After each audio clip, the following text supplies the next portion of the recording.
Premièrement, vous savez qu'il y a plein de ceux qui sont autoproclamés pasteur, révérend, bishop, maréchal, même les archéologues, les physiciens, bon, pas les physiciens, les archéologues, les biblistes, plein de certains scientifiques dans le monde des croyants essayent de parler du Christ sans toutefois connaître le mystère réellement du Christ. Et la question que moi j'aimerais vous poser, c'est quoi? Elle est tout simple. Pourquoi c'est le Christ qui est venu sauver l'humanité? Pourquoi c'est le Christ qui est venu sauver son peuple? Pourquoi Dieu a choisi le Christ? Pourquoi Dieu n'a pas envoyé un ange? Pourquoi Dieu n'a-t-il pas envoyé un ange, un chérubin, un archange, un séraphin, trône d'unité, domination, autorité ou un ophanime? Ou l'un des... C'est-à-dire pourquoi Dieu n'a pas envoyé le deuxième né ou le troisième né pour sauver l'humanité? C'est-à-dire comme le Christ l'a fait.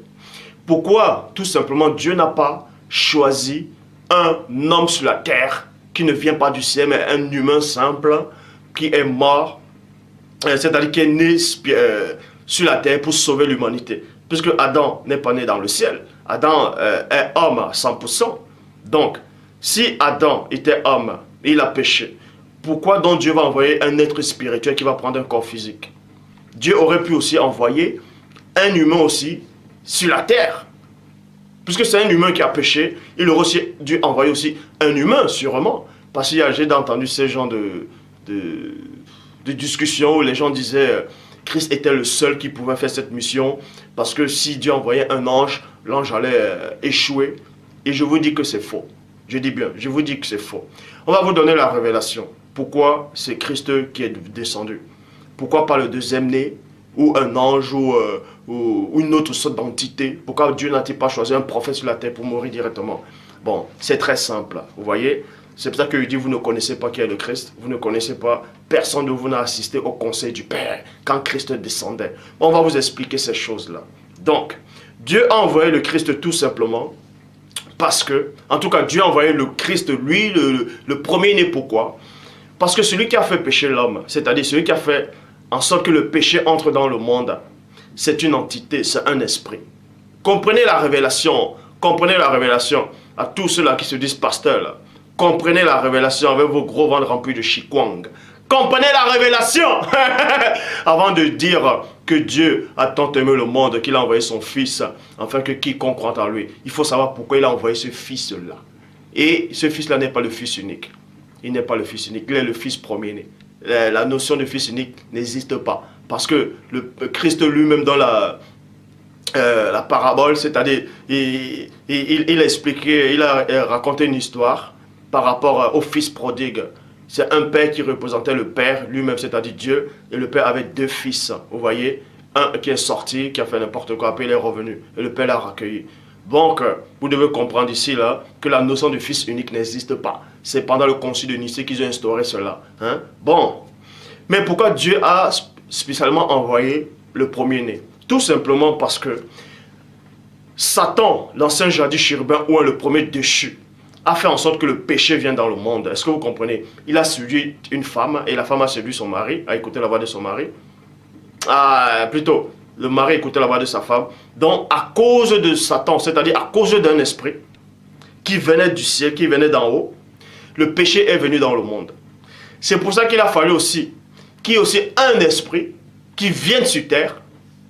Comprenez? Il a aussi fallu qu'un esprit vienne sur terre pour racheter ce péché-là qu'un autre esprit, c'est-à-dire qui venait d'en haut aussi, avait introduit dans le monde. Premier point. Ça, cet enseignement, vous allez entendre ça nulle part ailleurs. C'est la première fois que vous entendez ça. Pourquoi le Christ est venu. Pourquoi c'est lui-même qui est venu en fait. Donc, Satan étant un être spirituel est descendu sur terre. Il a pris un corps physique.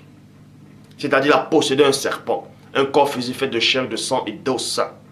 C'est la raison pour laquelle il a fallu aussi qu'un être spirituel aussi puisse descendre et prendre aussi un corps.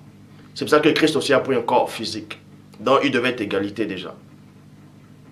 Et pourquoi maintenant c'est Christ lui qui est venu? Pourquoi c'est le premier-né qui est venu? Pourquoi pas le deuxième-né? Tout simplement parce qu'il est dit dans Job chapitre 18 au verset 13. Les parties de sa peau sont l'une et l'autre dévorées par les membres, par ses membres. Vous voyez, je répète, dans Job chapitre 18, verset 13, les parties de sa peau sont l'une d'après l'autre dévorées. Ses membres sont dévorés par le premier-né de la mort. On vous apprend que Satan, l'ancien jadis chérubin ouin, est le premier-né de la mort. C'est-à-dire, c'est le premier fils de la mort. C'est le premier-né de la mort. Il a aussi fallu l'équivalent du premier-né de la mort, c'est-à-dire le contraire. Il a fallu le premier-né de la vie, parce que Dieu est la vie lui-même. Il est la vie éternelle. Dans Jean 17,3, la vie éternelle est de te connaître, toi, le seul vrai Dieu. Donc, Dieu étant la vie lui-même, il a fallu que le premier-né de la vie puisse venir affronter le premier-né de la mort. Ça s'appelle l'égalité. Parce que Dieu ne commet pas d'erreur. Je répète encore.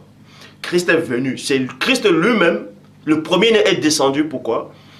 Parce que celui qui a introduit le péché dans le monde, qui a fait en sorte que le péché vienne dans le monde, c'est un être spirituel qui est descendu et qui a pris un corps physique. C'est-à-dire qui a pris l'apparence du serpent. On parle de ça dans Apocalypse chapitre 12 au verset 9. Il fut précipité le grand dragon, le serpent ancien qui est le diable et Satan. Donc, ce jadis chérubin ou cette tête spirituelle descendue sur la terre, il a pris un corps physique, c'est-à-dire en forme de serpent. Il a séduit la femme. Et c'est lui qui est le premier-né de la mort. Le premier-né de la mort. Il a aussi fallu qu'un être spirituel aussi puisse descendre, prendre aussi un corps. Mais sauf que lui, il a pris un corps humain. Et il aussi étant le premier-né de la vie, premier-né de la vie contre le premier-né de la mort. Parce que Dieu ne se trompe pas. Vous voyez? Donc, ça, c'est logique. Donc, avant de venir prêcher que Dieu a envoyé son fils, il faut savoir pourquoi il a envoyé ce fils-là. Pourquoi c'est lui qui l'a envoyé. Donc, arrêtez de raconter des hérésies en disant si Dieu avait envoyé le deuxième né, ou bien s'il avait envoyé un ange, s'il avait envoyé le troisième né, ou bien s'il avait envoyé un chérubin, un séraphin, ils allaient échouer. C'est faux. C'est complètement faux. C'est complètement faux. On vient de vous expliquer pourquoi c'est Christ lui-même qui est descendu. Ça, c'est logique.